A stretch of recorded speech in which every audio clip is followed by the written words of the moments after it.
Hello friends, स्वागत है आपका आपके अपने channel Ruchika study. Friends, video start करने से पहले मेरी आप लोगों से रिक्वेस्ट है कि आप प्लीज़ मेरे चैनल को सब्सक्राइब करें, मेरी वीडियो को लाइक करें, कमेंट करें। फ्रेंड्स, इससे पहले वीडियो में हमने पढ़ा था भारतीय संविधान का भाग 3 मौलिक अधिकार। आज हम पढ़ेंगे भारतीय संविधान का भाग 4 नीति निर्देशक तत्व, जो कि हमारे आर्टिकल 36 से लेकर 51 तक है। चलिए स्टार्ट करते हैं। नीति निर्देशक तत्व 3 चीज़ों से मिश्रण से बने हैं, मतलब 3 से बने हुए हैं। ये यूपीएससी के पर्पज से हैं, जैसे कि 3 वो पूछ लिया जाता है उसमें, वहाँ पे मैंने उसी हिसाब से लिखे हुए हैं।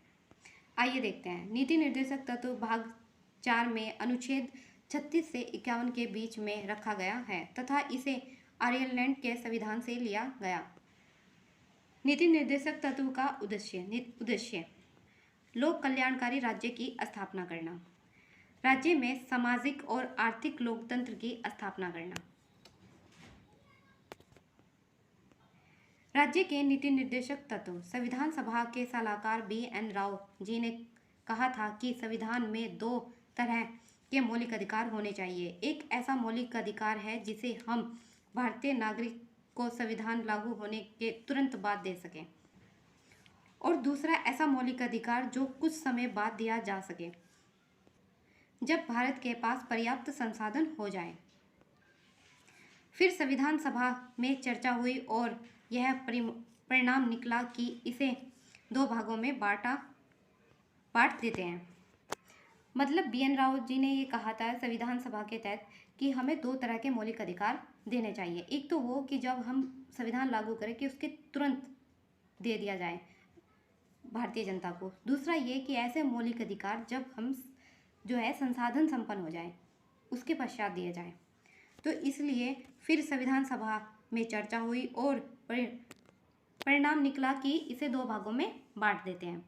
पहले भाग में भाग 3 संविधान के अनुसार इसमें दिया गया मौलिक अधिकार, जो कि अनुच्छेद 12 से अनुच्छेद 35 तक दिए गए हैं। सेकेंड है इसमें भाग 4, संविधान का भाग 4 राज्य के नीति निर्देशक तत्व, आर्टिकल 36 से लेकर आर्टिकल 51 तक। आइए देखते हैं अनुच्छेद 36, राज्य की परिभाषा। राज्य के अंतर्गत भारत की सरकार और संसद तथा राज्यों में से प्रत्येक राज्य की सरकार और विधानमंडल तथा भारत के राज्य क्षेत्र के भीतर या भारत सरकार के नियंत्रण के अधीन सभी स्थानीय और अन्य प्राधिकारी। मतलब ये कि राज्य की परिभाषा के अंतर्गत वो सभी क्षेत्र आएंगे जो भारत सरकार के अंदर, और संसद राज्य जैसे राज्यों के विधानमंडल, राज्य सरकारें, राज्य सरकारों का क्षेत्र और अन्य वो स्थान जो भारत सरकार के प्राधिकारी हैं। नेक्स्ट अनुच्छेद हमारा 37। यह न्यायालय में परिवर्तनीय नहीं है और योग्य नहीं है। नीति निर्देशक तत्व में न्यायालय में परिवर्तन नहीं, योग्य नहीं है। नेक्स्ट है हमारा अनुच्छेद 38, आर्टिकल अनुच्छेद 38 के अंतर्गत नीति निर्देशक तत्व के अंतर्गत राज्य ऐसे सामाजिक व्यवस्था बनाएगा जिसमें नागरिकों को सामाजिक, आर्थिक एवं राजनीतिक न्याय मिलेगा। KT साहा का कथन है, राज्य के नीति निर्देशक तत्व एक ऐसा चेक है जो बैंक की सुविधा अनुसार अदा किया जाएगा। नेक्स्ट है हमारा अनुच्छेद 39, आर्टिकल 39। राज्य विशेष रूप से निम्नलिखित नीतियों को सुरक्षित करने की दिशा में कार्य करेगा। नीति निर्देशक तत्व के अंतर्गत सभी नागरिकों को आजीविका के पर्याप्त साधन का अधिकार। नेक्स्ट है भौतिक संसाधनों के स्वामित्व नियंत्रण के सामान्य जन की भलाई के लिए व्यवस्था करना। नेक्स्ट है इसमें कुछ ही व्यक्तियों के पास धन को संकेंद्रित होने से बचाना। नेक्स्ट है इसमें पुरुष और महिलाओं दोनों की समान कार्य के लिए समान वेतन, श्रमिकों की शक्ति और स्वास्थ्य की सुरक्षा। अनुच्छेद 39A सामान्य न्याय और निःशुल्क विधिक सहायता। अनुच्छेद 40, आर्टिकल 40। इसमें ग्राम पंचायतों का गठन 2 तरीके से किया गया है। ग्राम पंचायतों का गठन ग्रामीण क्षेत्र, ये 73वें संविधान संशोधन द्वारा किया गया है। ग्रामीण क्षेत्र का जो ग्राम पंचायतों का गठन है वो 73वें संविधान संशोधन द्वारा किया गया है। इसमें ग्राम पंचायतों का जो गठन है वो 2 तरीके से किया गया है। पहला है ग्रामीण क्षेत्र, दूसरा है नगर पालिका। नगर पालिका का जो गठन किया गया है वो 74वें संविधान संशोधन द्वारा किया गया। आर्टिकल 41, अनुच्छेद 41। इसके अंतर्गत है कुछ दशाओं में काम, शिक्षा और सरकारी सहायता पाने का अधिकार, जैसे वृद्धा पेंशन, विधवा पेंशन, विकलांग पेंशन।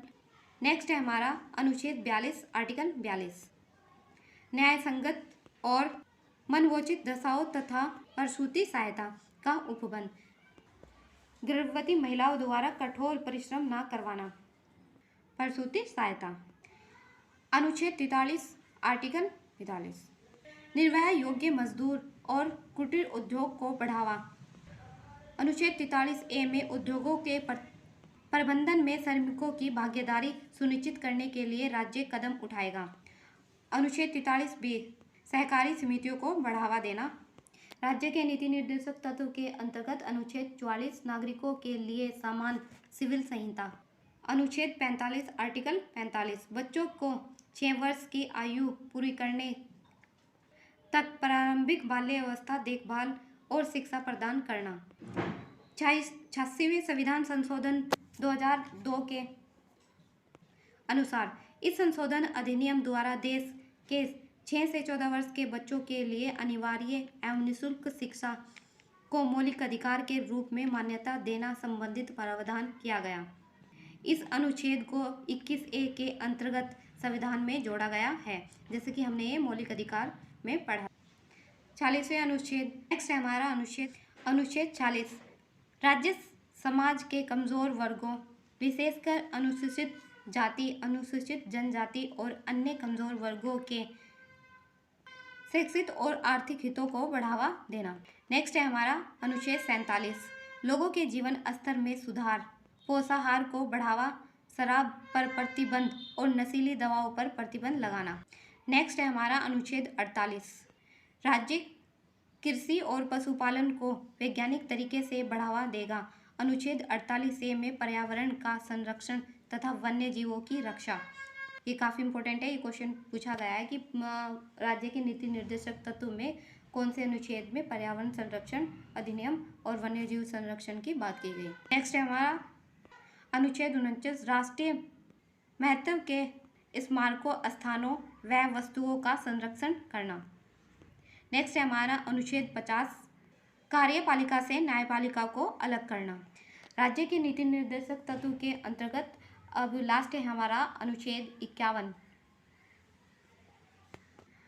अंतर्राष्ट्रीय शांति और सुरक्षा की अभिवृद्धि हेतु राज्य प्रयास करेगा।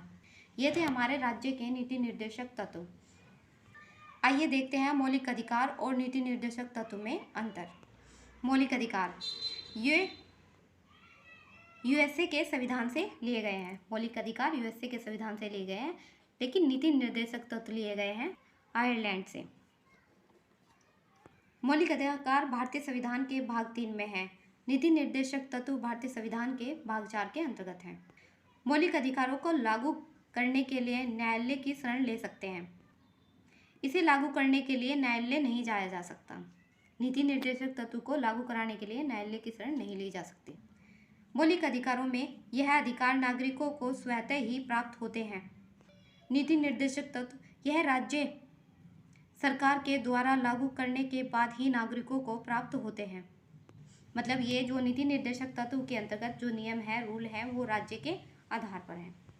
मौलिक अधिकार यह व्यक्ति के अधिकारों के लिए है। नीति निर्देशक तत्व यह समाज की भलाई के लिए। फ्रेंड्स, ये थे हमारा नीति निर्देशक तत्व टॉपिक भाग 4। आज की वीडियो में इतना ही। नेक्स्ट वीडियो में हम पढ़ेंगे मौलिक कर्तव्य। हमारे मौलिक कर्तव्य आते हैं 51A के अंतर्गत। भाग 4 51A के अंतर्गत मौलिक कर्तव्यों को संविधान में जोड़ा गया है। फ्रेंड्स, आज की वीडियो में इतना ही और मिलते हैं नेक्स्ट वीडियो में। वीडियो का एंड करने से पहले मेरी आप लोगों से रिक्वेस्ट है कि आप प्लीज़ मेरे चैनल को सब्सक्राइब करें, मेरी वीडियो को लाइक करें, कमेंट करें और शेयर करें। Thanks for watching my video. मिलते हैं नेक्स्ट वीडियो में। Take care, bye.